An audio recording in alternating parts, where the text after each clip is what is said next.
Hi everyone. In this video, I will show you how to schedule WhatsApp calls. Let's get started.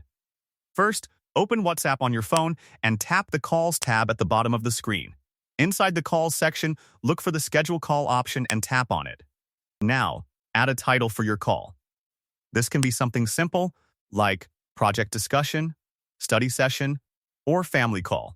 Next, select the date and time when you want the call to take place. If needed, you can also set an end time, or leave it disabled if you don't want the call to end automatically. After that, choose whether you'd like the call to be a voice call or a video call.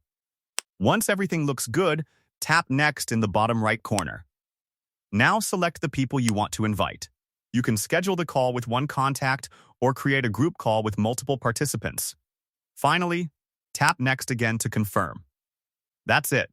Your WhatsApp call is now scheduled, and everyone you've invited will be able to see the upcoming call details and join at the scheduled time. And that's how easy it is to schedule a WhatsApp call ahead of time. If you found this guide helpful, don't forget to like, share, and follow for more quick tech tips.